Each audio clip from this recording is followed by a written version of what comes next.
하나님 말씀은 사무엘하 11장입니다. 다윗이 행한 그 일이 여호와 보시기에 악하였더라.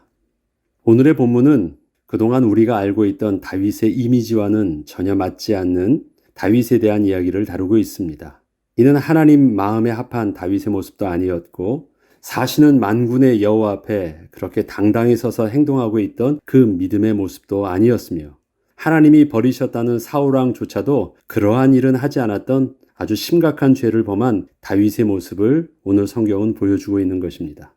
이것은 다윗이 하나님께서 위임해 주셨던 하나님 나라의 왕권을 스스로 겸손하게 절제하지 않고 자신의 욕구와 필요를 따라서 악하게 남용하고 있는 모습이었습니다.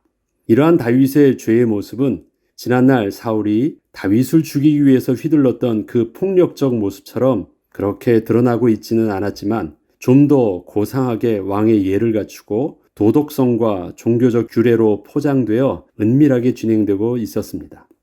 오늘 본문은 다윗이 범한 두 가지의 심각한 권력 남용의 문제를 다루고 있습니다. 성폭행과 살인의 문제입니다.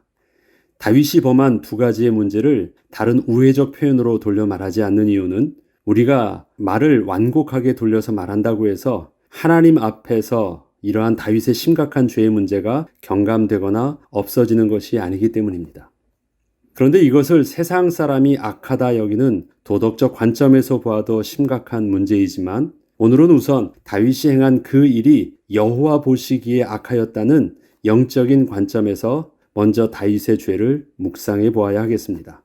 영적인 관점에서 본다는 것은 하나님의 시선으로 나를 보는 것을 말합니다. 오늘의 본문에서 말하고 있는 다윗의 범죄함은 나단 선지자가 하나님의 말씀을 대언하여 다윗에게 말하여 주기 전까지 수개월 동안 왕궁에서 그 누구도 왕인 자신에게 감히 어떠한 조언이나 문제점으로 말한 적이 없던 일이었습니다. 그 일은 다윗 자신이 왕으로 있는 나라에서 더 이상 문제가 될 것이 없도록 다윗 스스로가 직접 절차를 거쳐서 잘 마무리한 일이었기 때문이었습니다. 그러나 이스라엘은 다윗이 통치하는 다윗의 왕국이 아니었기에 다윗 자신이 자기의 법을 따라서 스스로 책임을 지고 해결하면 아무런 문제가 없이 지나갈 수 있는 일이 분명 아니었던 것입니다. 성경에서 말하고 있는 죄, 영어 표현으로는 sin으로 표현합니다. 하나님의 거룩성을 훼손한 하나님 앞에서의 죄를 말합니다. 영어에서는 sin으로 표현하는 원죄는 세상이 말하고 있는 잘못, 즉 범죄, crime과는 근본적으로 다른 것입니다. 범죄, crime이라는 것은 형사상의 죄를 의미하는 것으로 법을 어기는 죄를 말하며, 반면에 원죄는 종교적 의미의 죄를 말하는 것입니다.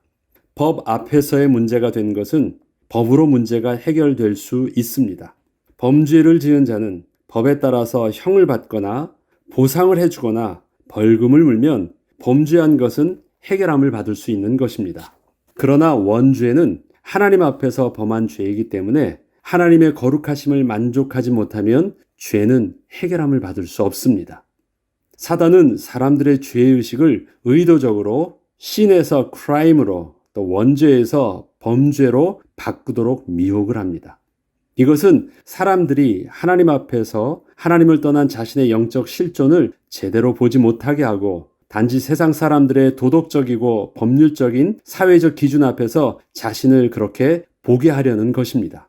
이렇게 죄가 sin에서 crime으로 바꾸어지게 되면 그 죄는 개개인의 입장과 상황에 따라서 스스로 변호가 가능하고, 자신의 능력에 따라서 책임을 회피하거나 책임을 타인에게 전가시킬 수도 있으며, 한편으로는 자신의 사회적 배경과 능력으로 책임을 질 수도 있고 자기 스스로 해결할 수도 있는 길이 열리게 됩니다. 이렇게 되면 사람은 자신의 능력에 따라서 더 이상 하나님을 두려워하거나 하나님 앞에서 죄의식에 사로잡힐 필요가 없게 되는 것입니다. 하나님이 없어도 문제가 없다라는 것입니다. 자기가 책임을 지면 되니까. 이처럼 다윗도 처음에는 자신이 하나님 앞에서 악한 일을 했을 때 그 문제를 하나님 앞으로 가지고 나가지 않았습니다. 하나님 앞에서의 범죄한 자신의 모습을 스스로 애써 외면하면서 그저 사람들의 반응만을 살폈고, 오히려 그 문제를 해결하기 위해서 자신의 잘못을 원죄가 아니라 범죄함으로 바꾸어 조용히 세상의 법과 사회적 도리 앞으로 가지고 가서 그 법과 도리에서 요구하는 책임을 다함으로 자신의 잘못을 그렇게 해결받고자 했던 것이었습니다. 다윗은 세상의 법 앞에서는 어느 정도 초월적 위치에 있었기 때문에 그 법은 왕이었던 다윗에게는 관대하였으며 세상은 이러한 다윗에 대하여 침묵하였기에 다윗은 그저 형식적인 예를 갖추고 법적 절차를 밟고 지나가기만 하면 되었습니다. 결국 다윗이 왕궁에서 이러한 절차를 밟고 나자 신하들과 백성들이 더 이상 우리아가 죽은 일과 밧세바가 왕궁으로 들어온 일에 대하여 문제 삼을 수 있는 일은 다 해결되었기에 다윗은 자신의 잘못에 대하여 조용히 넘어갈 수 있게 되었던 것이었습니다. 우리는 다윗의 범한 그 어떠한 죄에 대하여 문제를 가지기보다 다윗이 하나님 앞에서 범죄하였다는 것에 먼저 우리의 초점을 맞추어야 합니다. 다윗이 어떠한 죄를 지었느냐를 강조하기 시작하면 사람이 볼 때 죄를 큰 죄와 작은 죄로 구분하려 해서 큰 죄에 비하면 작은 죄는 별것 아니라는 인식에 빠질 수 있기 때문입니다. 다윗의 죄는 크고 작고의 문제로 따지는 문제가 아니었습니다. 하나님 앞에서의 죄는 크고 작고의 문제가 분명 아닙니다. 하나님의 거룩하심을 훼손하게 된다면 그것은 그대로 죄인 것입니다. 다윗은 지금 세상 사람들이 말하고 있는 큰 죄를 지어서 문제가 되는 것이 아니고 하나님의 주권적 통치를 잊고 자신이 스스로 왕이 되려 한 죄를 지어서 문제가 된 것이었습니다. 그렇다면 오늘의 본문을 좀 더 자세히 읽어보겠습니다. 1절에 보면 그 해가 돌아와 왕들이 출전할 때가 되매 다윗이 요압과 그에게 있는 부하들과 온 이스라엘 군대를 보내니 그들이 암몬 자손을 멸하고 랍바를 에워쌌고 다윗은 예루살렘에 그대로 있더라. 당시 사람들이 전쟁을 하려면 전쟁을 할 수 있는 시기가 있었습니다. 농사일에 바쁜 시기는 피해야 했고 우기도 피해야 했습니다. 이러한 시기를 맞추지 않으면 저들은 생명과도 같은 양식을 얻을 수 없었기 때문에 전쟁도 바쁜 농사의 기간을 피해서 여유가 있는 시기에 했던 것입니다. 이스라엘도 그동안 미루어왔던 암몬과의 전쟁을 그래서 본격적으로 시작했습니다. 제대로 암몬과 전면전을 벌인 것이고 이것은 암몬을 정복하기 위한 아주 중요한 전쟁이었습니다. 그런데 다윗은 이 전쟁에 왕으로서 앞장을 서지 않고 있습니다. 당시 이스라엘의 군사력은 주위의 민족들과 비교할 때 최강이었고 거의 모든 민족은 다 정복된 상태였기에 다윗이 그렇게 직접 전장에 나가 앞장서서 싸우지 않아도 될 만큼 최고의 장수들과 부하들이 있었기 때문이었습니다. 한마디로 말해서 다윗은 조금 여유가 있던 것이었습니다. 다윗은 암몬과의 전쟁에 부하들만 보내어 싸우게 하고 자신은 긴장조차 하지 않고 왕궁에서 한가롭게 지내고 있었습니다. 이것은 다윗이 그동안 자신이 어디로 가든지 여호와께서 이기게 하셨던 그 비밀을 잊고 있는 모습이었습니다. 그동안 전쟁에서의 승리가 자신이 잘 싸운 것이 아니라 하나님께서 다윗에게 약속하신 것을 이루시기 위하여 함께하여 주사 이기게 하여 주셨던 그 은혜의 비밀을 놓치고 있었던 것입니다. 결국 다윗을 왕으로 세우신 하나님의 뜻과 은혜를 잊게 된 다윗에게는 영적인 위기가 찾아오게 되었습니다. 다윗이 사람을 보냈다. 이 말은 뭐냐면 다윗이 지금 자기의 왕권을 행사하고 있는 모습입니다. 시키는 것이거든요. 야, 갔다 와. 무슨 일인지 알아봐. 데리고 와. 이것은 다윗이 자기에게 주어진 왕권을 행사하고 있는 모습입니다. 2절로 4절에 보면 저녁 때에 다윗이 그의 침상에서 일어나 왕궁 옥상에서 거닐다가 그곳에서 보니 한 여인이 목욕을 하는데 심히 아름다워 보이는지라. 다윗이 사람을 보내 그 여인을 알아보게 하였더니 그가 아뢰되 그는 엘리암의 딸이요 햇사람 우리아의 아내 밧세바가 아니니까 하니 다윗이 전령을 보내어 그 여자를 자기에게로 데려오게 하고 그 여자가 그 부정함을 깨끗하게 하였으므로 더불어 동침하며 그 여자가 자기 집으로 돌아가니라. 저녁 때 다윗이 그의 침상에서 일어났다는 것은 다윗이 업무를 보아야 할 낮에 침상에 있었다는 것을 말합니다. 이것은 이스라엘의 왕으로서 감당해야 할 자신의 직분에 대한 의식이 없이 스스로 나태해진 모습을 그대로 보여주고 있는 것이었습니다. 그는 지금 마땅히 왕으로서 있어야 할 곳에 있지 않았고 현재 국가적으로 중대한 전쟁을 치르고 있다는 것을 의식하면서 긴장하며 기도하고 있는 것도 아니었습니다. 이때 그는 마땅히 관심을 가지고 볼 것을 보고 있지 않으니 다른 것을 볼 수밖에 없는 장소에 가서 다른 것을 보며 처음에는 뜻하지 않았지만 순간 육신이 원하는 욕구에 자극을 받게 되었고, 그렇게 된 것 때문에 생각지도 못한 대로 그 마음이 이끌리게 되었으며, 지난날이라면 전혀 상상치도 못한 일을 아주 무감각하게 육신에 이끌려 행하고 있게 되었던 것이었습니다. 다윗은 순간의 실수가 아니라 그가 점차 무감각해지고 영적으로 둔감해지고 또 영적인 문제가 생기기 시작하면서 자기도 모르는 사이에 결국 그렇게 문제가 불거진 것이었습니다. 결국 다윗은 하나님이 주신 거룩한 직분을 온전히 감당치 않으므로 하나님께서 자신에게 복으로 주셨던 모든 은혜를 가지고 오히려 하나님 앞에서 죄를 짓게 되었습니다. 자기가 왕궁에 있고 힘이 있고 모든 권세가 있고 이런 모든 것은 하나님이 다윗에게 은혜로 주신 것이었습니다. 앞서 다윗이 고백했던 대로 저항할 수 없는 하나님의 은혜를 받았던 모습이었습니다. 그래서 다윗이 어디로 가든지 그 하나님의 은혜를 다윗이 기억하고 순종했을 때 어디로 가든지 이기게 하셨던 그 축복이었는데, 다윗은 그 축복을 지금 잊고 스스로가 그 축복으로 인하여 오히려 범죄하는 현장까지 가게 된 것입니다. 14절로 17절에 보면 우리아를 어떻게 죽이게 하는지 다윗의 악한 의도를 요압에게 시키는 장면이 나옵니다. 아침이 되매 다윗이 편지를 써서 우리아의 손에 들려 요압에게 보내니 그 편지에 써서 이르기를 너희가 우리아를 맹렬한 싸움에 앞세워두고 너희는 뒤로 물러가서 그로 맞아 죽게 하라 하였더라. 살인을 직접 명령한 것입니다. 우발적인 우연한 사고를 가장한 것이었지만 이것은 분명은 청부살인이었고 분명히 다윗의 왕권을 통해서 명령한 살인이었습니다. 요압이 그 성을 살펴 용사들이 있는 것을 아는 그곳에 우리아를 두니 그 성 사람들이 나와서 요압과 더불어 싸울 때 다윗의 부하 중 몇 사람이 엎드러지고 햇사람 우리아도 죽으니라. 우리아만 죽일 수 없으니까 함께 우르르 전장터에서 나가고 쓱 빠져나가서 암몬 사람에게 죽게 하는 것입니다. 다윗의 영적 위기는 이미 다윗이 밧세바를 범하기 전에 온 것이었습니다. 그가 이미 영적 위기에 빠져 있었기에 자신이 밧세바를 범한 일도 하나님 앞에서 그렇게 심각하게 인식하지도 못하는 상태로 그대로 있게 하였던 것입니다.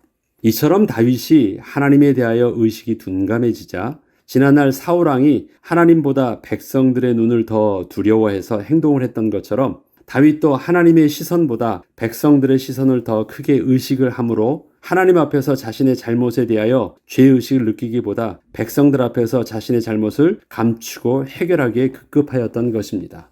왜 우리아를 죽여야 되겠습니까? 사람들 앞에서 자기의 잘못이 드러나지 않게 하기 위한 것이었거든요. 이러한 행동이 얼마나 하나님 앞에서 멍청한 행동인지 다윗이 모르겠습니까? 하나님을 의식하고 있었다면 이것이 얼마나 어리석은 일인지 알았을 것이에요. 그런데 하나님을 의식하지 않고 사람의 눈을 의식했기 때문에 사람의 눈에 피하고 사람만 알지 못하게 하면 되는 것으로 여겨서 이러한 행동을 그렇게 미련하게 악하게 하고 있던 것입니다. 그리고 자기 중심으로 지난날 사울처럼 자신의 문제만을 크게 보니 우리아를 살해하는 그 일도 그리 심각하게 느끼지 못할 정도로 도덕적으로나 영적인 모든 면에서 완전히 죽은 자와 같은 모습이 되어버렸던 것입니다. 다윗이 행한 그 일이 여호와 보시기에 악하였더라. 여기서 핵심은 무엇이냐? 여호와 보시기에 악하였다라는 것입니다. 다윗은 사람들 보기에는 정당한 절차를 거쳤고 정당한 모습으로 다 해결했고 자기 스스로 봐도 괜찮다라고 여겨서 아무런 문제를 삼지 않고 있을 그때 나단 선지자를 통해서 여호와 보시기에 당신이 행한 일이 악하다라고 해서 하나님의 시선으로 모든 사건과 문제를 보도록 다윗의 눈을 열어주었던 것입니다.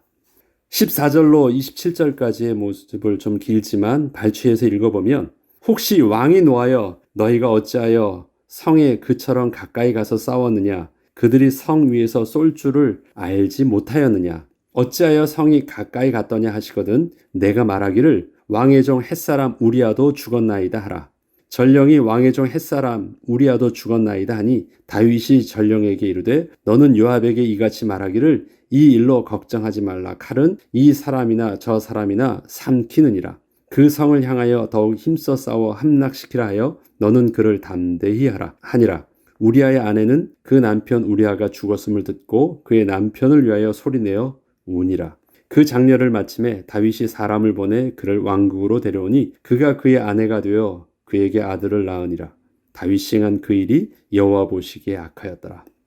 다윗에 대해서 하나님과의 관계를 무엇으로 표현했냐면 하나님과 마음이 합한 자라고 했어요. 그런데 지금 이 모습은 뭐예요? 사람들 보기엔 아무런 문제가 없습니다. 그런데 하나님과 마음이 합하지 않아 있어요. 다윗은 이 문제를 자기 스스로 심각하게 보지 못하고 있었던 것입니다. 하나님이 처음에 다윗을 어떻게 택한 것인데 하나님과 마음이 합했던 다윗의 모습, 하나님과 마음이 합해서 하나님께서 복 주신다고 할 때 순종함으로 그 복을 다 받을 수도 있었던 다윗인데 지금은 무엇입니까? 사람들 보기에 합한 모습으로 행동하고 도덕적 예를 갖추고 다 합니다. 그러나 그 마음이 하나님과 합하지 않았어요. 마침내 자기가 원하는 대로 우리아가 죽었다는 소식은 다윗의 마음에 있던 그 불안함을 떨치게 하는 정말 기다렸던 소식이었습니다. 다윗은 겉으로는 내색을 하지 않고 있었지만 속으로 다행으로 여겼습니다. 어느 면으로는 또 기뻐하였을 수도 있을 것입니다. 그러나 우리아의 아내였던 밧세바는 그의 남편을 위하여 소리내어 울었다는 표현을 통해서 다윗이 자기의 욕심과 악함으로 인해서 하나님이 주신 왕권을 그렇게 악하게 사용함으로써 아무것도 모르고 다윗에게 충성을 다하다가 억울하게 죽임당한 우리아와 다윗의 욕정 때문에 사랑하는 남편과 행복한 가정을 이룬 한 여인의 고통을 성경은 분명히 고발하고 있던 것이었습니다. 어느 면으로는 밧세바도 알았을지 모릅니다. 나 때문에 다윗이 그렇게 죽였다라는 것을 지금 모르지 않아요. 아무도 모르지 않습니다. 다 목격하고 있었고 사건을 알고 있었고 그 다음에 전장에서 일어난 그 일들도 우리아의 죽음도 결코 예사롭지 않은 것이라는 것을 모르고 있지 않아요. 소문은 퍼집니다. 최고의 장수의 사령관의 아내였던 자기에게 그 부하들이 와서 무슨 말을 하지 않았겠습니까? 모르는 바가 아니에요. 말할 수 없는 것이에요. 왜? 명분으로 겉으로는 그런 문제가 하나도 드러난 것이 아니었기 때문에. 이러한 고통을 자기 때문에 남편이 죽었다라는 고통을 자기가 이제 왕의 아내 된다는 기쁨이었을까요? 아니거든요. 밧세바는 어떻게 해요? 소리내어 울었다라고 말합니다. 그것은 형식적인 울음이 아닙니다. 정말 슬픈 일이었고 아픔이었던 것이었습니다.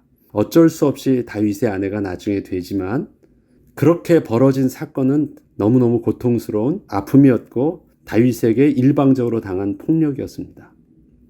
결국 다윗은 하나님께서 은혜 가운데 위임하여 주신 왕의 권세와 직분을 완전히 다 잊고 오히려 악하게 사용함으로써 하나님의 분명한 진노 아래 놓이게 되었습니다. 다윗이 개인적으로 도덕적으로 그런 성적인 죄를 범하였다. 이전에 우리가 한 가지 더 명심하고 보아야 될 것이 있습니다. 하나님께서 다윗에게 주셨던 왕적 사명입니다. 다윗은 지금 그 왕적 사명을 또 왕적인 직분을 하나님의 주권적 통치로 하나님의 백성을 위하여 주셨던 그 직분을 하나님의 백성을 살해하고 하나님의 백성에게 폭력을 가하는데 그렇게 사용한 것입니다. 그래서 개인적으로 도덕적 범죄를 지은 것도 있었지만 하나님의 주권적 통치, 하나님의 나라에서 하나님의 백성을 그렇게 함부로 대하였던 심각한 범죄를 지은 것도 다윗에게 있는 것입니다. 우린 두 가지를 함께 볼 수 있어야 됩니다.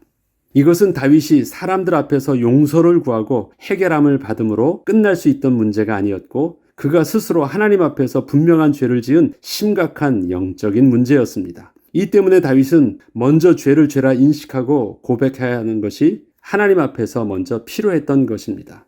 다윗의 지금 문제 해결은 뭐예요? 사람들 앞에서 개인적으로 미안한 것들을 또 밧세바에게 책임을 져줬고 해결해 주었고 그러나 거기는 정작 중요한 하나님은 안 계십니다. 하나님은 없어요. 사람들 앞에서 문제를 해결했고 사람들 앞에서 눈치를 보며 했던 그 일들이었습니다. 그러나 다윗은 스스로 자신의 죄를 깨닫고 하나님 앞으로 나아갈 수 있지는 못했습니다. 이때 하나님께서는 나단 선지자를 통하여 다시 하나님의 음성을 들려주시고 다시 하나님 앞에 나아갈 수 있게 하여 주신 것이었습니다. 내일 좀 더 자세하게 다루겠지만 만약에 나단 선지자가 찾아오지 않았다면 다윗은 계속해서 자신의 문제를 스스로 덮고 지나쳤을 것입니다. 때가 돼서 그가 양심에 있었던 것이 아닙니다. 그는 잊었고 덮었던 일이었습니다. 말을 하지 않았더라면 평생 죽을 때까지 그렇게 넘어갈 수 있었던 일들이었습니다.